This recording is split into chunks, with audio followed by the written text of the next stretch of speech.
Halo teman-teman semua, jumpa lagi tanpa lelah bersama IWPI, Ikatan Wajib Pajak Indonesia, dengan Pak Rinto Setiawan, Ketua Umum IWPI. Halo Pak Rinto, semangat terus nih Pak. Selalu semangat Mas Sawan untuk membela wajib pajak.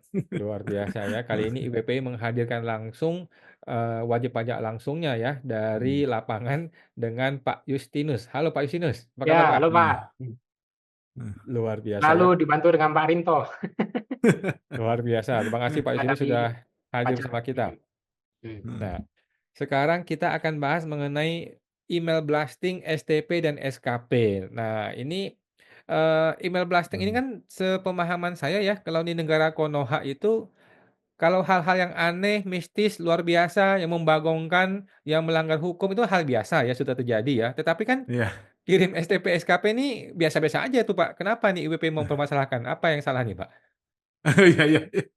Begini Mas Sawan. Jadi tiba-tiba kemarin tanggal ini Mas ya, hari Sabtu tanggal 25 Januari itu beberapa anggota kami dan saya sendiri itu menerima email blasting dari Kortek Mas Sawan.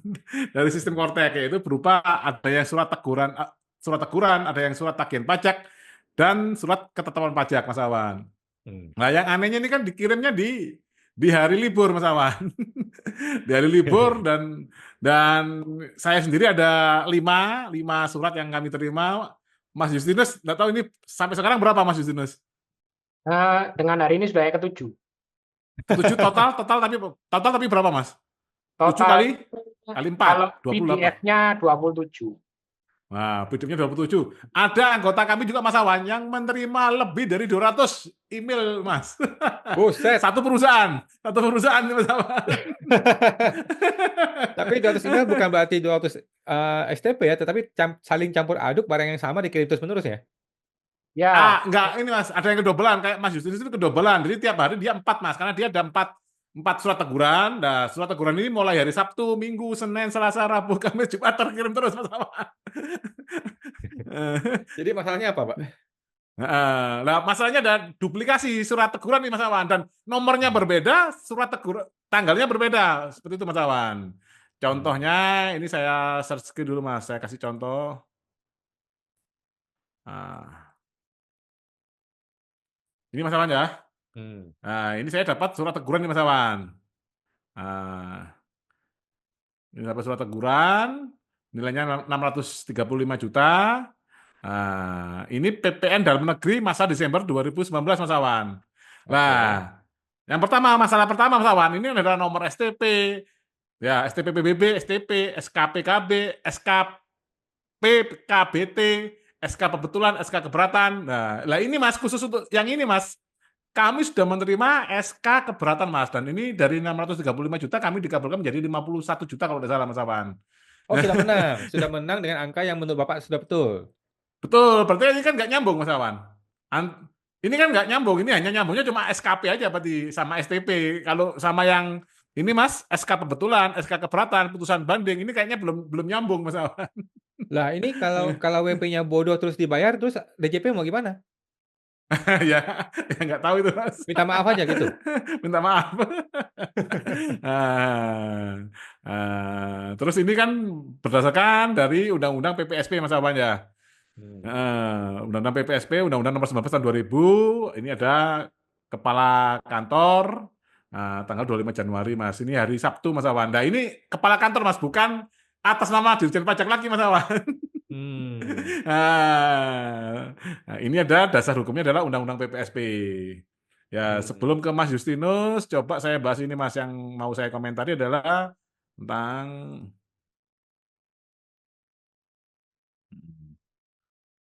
ini Mas Awan. Apa perbedaan lagi-lagi ini Mas Awan? Apa dasarnya dulu Mas Awan? Dasarnya dari boleh melakukannya ini Mas Awan, boleh melakukan email blasting ini Mas Awan. Wow, Ya, itu kan untuk mengurangi biaya administrasi waktu itu pengiriman pos mungkin atau datang langsung Mas Awan untuk menyerahkan SKP STP. Nah, oke. itu dibuat secara elektronik berdasarkan PMK nomor 81 tahun 2024 ini Mas Awan. Hmm, Nah, yang uniknya, contohnya saya kan menerima surat teguran Mas Awan ya. Ini saya klik lagi surat teguran. Nah, ini kan menggunakan Undang-Undang PPSP pasal 8 ayat 1 Mas Awan, surat teguran. Yang pertama saya kritisi adalah surat teguran Undang-Undang PPSP ini, Mas Awan. Nah, ini kalau kita lihat di PMK 81 tahun 2024, nah, mengingatnya ini tidak ada Mas Undang-Undang PPSP, Mas Awan. Mengingatnya hanya Undang-Undang Dasar 45, ini Undang-Undang KUP, Mas Awan. Ini Undang-Undang Nomor 7 tahun 83 tentang PPH, Undang-Undang 8 tahun 1983 tentang apa Mas? PPN aja. Ya, PPN, Undang-Undang 12 tahun 85 tentang PBB, Undang-Undang 39 tahun 2008 tentang Kementerian Negara, gitu Mas. Undang-Undang Nomor 10 tahun 2010 tentang Bea Materai, Undang-Undang Nomor 7 tahun 2012 tentang HPP, nah, PP Nomor 23 tahun 2015 tentang pengelolaan bersama sumber daya alam, minyak dan gas bumi, PP 93 tahun 2021 itu Mas Awan. Dan banyak ini Mas Awan. Dan di sini poinnya tidak ada ini Mas Awan, tidak ada Undang-Undang PPSP tadi Mas Awan. Oke. Nah, terus nah ini di PMK ini juga kita lihat pasal 11 Mas Awan. Mbak saya searching pasal 11. Nah, ini Mas Awan. Dasar dari Dirjen Pajak untuk bisa melakukan penagihan pajak baik SKP, STP dan surat teguran tadi Mas adalah pasal 11 ini Mas PMK 81 tahun 2024 Mas Awan. Nah, yang berbunyi adalah Menteri, Direktur Jenderal Pajak dan pejabat tertentu di lingkungan Direktur Jenderal Pajak yang diberi kewenangan berdasarkan peraturan perundang-undangan di bidang perpajakan dapat menerbitkan keputusan dalam bentuk elektronik dan dokumen elektronik. Nah, surat keputusan dalam bentuk elektronik sebagaimana dimaksud ayat 1, ya ini Mas, STP, SKP KB, SKP KBT, SKP nihil, ini Mas ya. Nah, ini surat keputusan keberatan, semua di sini Mas, termasuk ada dari kami tadi surat teguran Mas Awan, yang poin X ini Mas Awan. Nah, yang menarik, poinnya kan ada pertama tidak ada Undang-Undang PPSP tadi Mas Awan, di dalam PMK ini Mas Awan ya. Nah, yang kedua adalah ini Mas, Menteri, Dirjen Pajak, dan pejabat tertentu di lingkungan Dirjen Pajak diberi kewenangan untuk menerbitkan ini Mas, surat dalam bentuk atau keputusan dalam bentuk elektronik Mas Awan. Nah, tadi kita lihat suratnya di sini, ini kan kepala kantor Mas Awan. Nah, kalau kepala kantor berarti kan ini apa sudah diganti Mas? Pelimpahan wewenang secara delegasi Mas Awan. Nah, kalau secara delegasi kan tanggung jawab, tanggung gugatnya ada di kepala kantor. Itu Mas Awan, kepala kantor KPP masing-masing kita, itu Mas Awan. Nah, itu nyambung lagi ke konten kita beberapa waktu lalu. Kalau kita ini dasarnya adalah ini Mas, perbedaan wewenang, delegasi dan mandat, ini Mas Awan. Nah, ini kan tanggung jawab jabatan dan tanggung jawab gugat. Nah, kalau mandat tetap pada pemberi mandat Mas Awan, tapi kan syaratnya harus ada atas nama Dirjen Pajak. Nah, kalau delegasi tanggung jawab jabatan dan tanggung gugat beralih kepada delegataris yang didelegasikan Mas Awan. Nah, ini ada hubungannya mungkin nanti dengan CAP 305 Mas Awan. CAP 305 yang itu mengatakan bahwa pelimpahan wewenangnya dalam bentuk delegasi seperti itu Mas Awan. Terus ini kalau lihat ini terakhir sebelum ke Mas Justinus, ini yang dari punya kami contohnya seperti ini. Ini sudah kelihatan Mas ya? Sudah. Ya ini Mas, ini kalau kami tanggal 25 sama 26 dikirim ya Mas. Nah, 25 3 surat, 26 1 surat. Nah, ini kalau yang punyanya Mas Justinus itu kedobel-dobel Mas Awan. Dan di sini tidak ada uniknya, tidak ada jawab jinawab Mas Awan. Jadi kita begitu menerima surat teguran ini, nah kita harus upaya hukum Mas Awan. Nah, karena di sini kalau 21 hari gimana? Tidak membayar, ini Mas, tidak dilakukan pembayaran. Nah, ini akan dilakukan penerbitan surat paksa Mas Awan. Jadi tidak ada jalan Mas Awan untuk kita sebagai wajib pajak yang menerima surat ini harus melakukan upaya hukum Mas. Kalau tidak mau rekeningnya diblokir Mas. Akibat nanti akan penerapan surat paksa setelah 21 hari ke depan Mas. Mungkin nanti ini Mas akan ada badai lagi Mas terkait Kortek ini. Nanti 21 hari ke depan Mas Awan. Banyak yang dikasih surat paksa atau diblokir rekeningnya seperti itu Mas Awan. Dan di sini menariknya tidak ada ini Mas jawab jinawab. Mas Awan. Ini Mas, ini tidak ada jawab jinawab Mas Awan. Hanya aksi unduh itu aja Mas Awan. Jadi kita kalau menerima surat teguran ini biasanya kita kan ini Mas Awan ya, kalau ada surat pajak kita bersurat lagi Mas Awan melalui manual. Lah ini karena tidak ada jawab jinawab, Nggak tahu manual apa diperbolehkan Mas Awan. Kita berkirim suratnya manual, terus sekaligus melakukan gugatan di pengadilan pajak. Seperti itu Mas Awan. Karena contohnya kasus kami Mas Awan yang tadi dapat surat teguran, itu surat kasusnya masih dalam sengketa di pengadilan pajak Mas Awan. Hmm.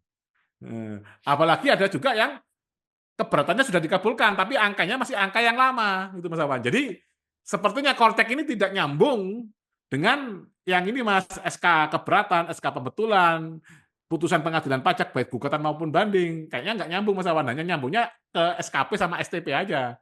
Walaupun formatnya sudah mencantumkan itu. Wah, Seperti itu Mas Awan. kacau, kacau sekali ya. Jadi ini resikonya adalah surat ini bisa saja dianggap sudah disampaikan, dianggap sudah diterima oleh WP dan dianggap sah. Sehingga Betul Mas tidak Awan. ada jalan lain. WP harus bayar atau upaya hukum. Kalau dibiarin, maka bisa seperti si Boyolali ya, surat paksa Betul. bisa muncul dan kemudian lanjut ke pemblokiran rekening. Betul, seperti itu Mas Awan. Dan itu kan Pak, akan 21 hari ke depan nanti Mas. Sejak 25 Januari tadi. waduh, padahal kalau kita kembali ke PMK 81 tadi ya yang Pak Rinto sampaikan, pasal 11 mengatakan boleh kirim pakai surat elektronik, tetapi PMK 81 tidak dimaksudkan untuk menyambung Undang-Undang PPSP. Iya, betul Artinya Mas. tidak berlaku surat yang pakai Undang-Undang PPSP, sedangkan surat teguran Betul. ini keluarnya pakai Undang-Undang PPSP. Iya, betul Mas Awan. Jadi surat teguran ini tidak bisa menggunakan underlying PMK 81 sebagai alasan untuk kirim via email, sedangkan Undang-Undang PPSP tidak mengatakan boleh pakai email. Betul, seperti itu Mas Awan. Jadi kekacauan tata negara ini dimulai, dijalankan, dan diteruskan oleh Cortex ya. Cortex yang canggih justru dialah pelaku utama untuk pelanggaran hukum dari satu ke lain pelanggaran hukumnya ya. Luar Iya, biasa. betul. Oke, lanjut mungkin Pak Yusinus nih Pak. Apa yang mau disampaikan atau Bapak mau share screen bagaimana Bapak punya? Ya ini sama aja dengan Pak Rinto. Jadi tiap hari itu kita dikirimin surat teguran. Coba mungkin bisa di share screen Mas Ya, Justinus. share ya. Oh, kelihatan? Ya. Ya, kelihatan Mas. Ya seperti ini. Jadi menu-menuin notifikasi. Sekali ini. Wow. Ini mulai ini kayak yang ini ada 2, yang ini ada 1. Yang selanjutnya surat tegurannya 2, 2, 2, 2 semua, tapi isinya itu sama. Sama. Isinya sama semua. Jadi 2 teguran.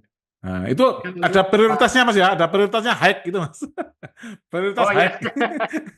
Ini bisa bilangin dengan sebuah bacaan. Nah, selesai.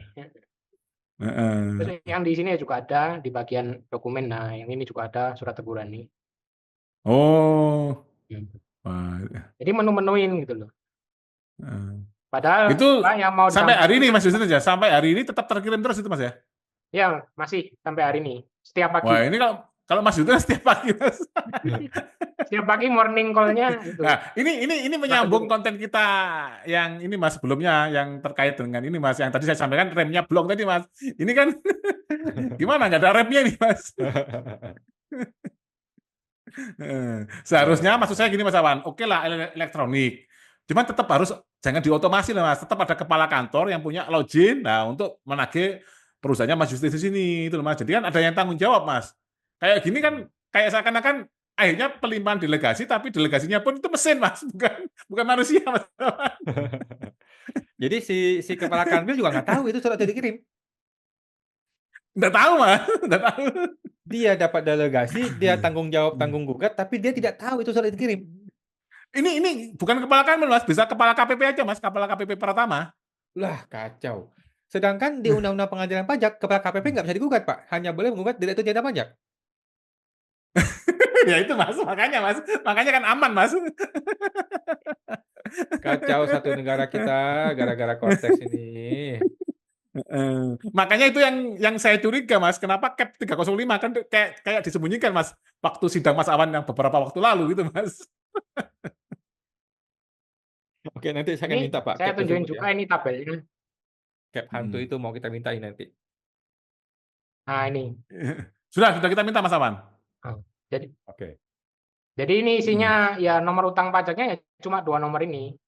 Tapi suratnya itu beda-beda.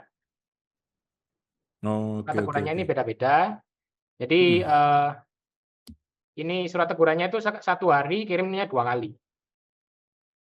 Padahal Jadi nomornya sama.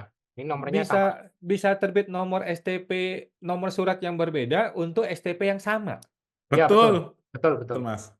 Kacau lah negara kita digituin sama konteks Kalau ini. punya saya cuma 2 hari, Mas Awan. Kalau punya perusahaan saya cuma 2 hari, Mas. Sabtu sama Minggu. Mas itu sampai sekarang, Mas. Ya, mulai Korteknya tanggal ngamuk. 25 sampai hari ini. Mungkin ini Jadi Mas Justinus ini Mas nggak baik-baik sama korteknya ngamuk, dia bingung.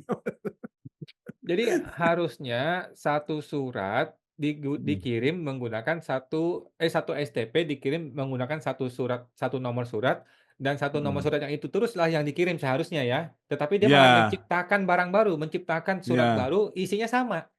Ya, dan Ya. nomor suratnya beda, tanggalnya juga beda, Mas Awan. Ini tanggalnya kan beda, Mas. Ini, Mas. Nah. Ini kalau wajib pajaknya bego dibayarin semua 27 lembar, DJP tinggal minta maaf aja, Pak. Iya, iya, iya. Mohon maaf katanya kami salah, ya udah kasih dulu gitu. Jadi ini serius teman-teman ya, ini masalah duit ya. Ini masalah duit sangat serius. DJP menggunakan kekuasaannya yang salah itu udah melanggar hukum, salah, suratnya campur aduk, orang bisa salah bayar, kalau udah salah bayar tinggal minta maaf. Akhirnya wajib pajak juga yang harus menggunakan upaya hukum. Semuanya bukan salah DJP. Kacau ya, sekacau itu teman-teman ya. Oke, itu aja. Pak Rinto, Pak Yusinus, luar biasa. Terima kasih sharingnya. Terima kasih buat kita semua ya. Mudah-mudahan DJP masih bersedia atau berniat untuk mendengarin kita, mau memperbaiki diri ya. Oke, terima kasih Mas Aman. Luar biasa. Terima kasih Pak Rinto. Makasih buat Ya, kita. Sampai jumpa sama-sama. lagi. Sama-sama Mas Aman.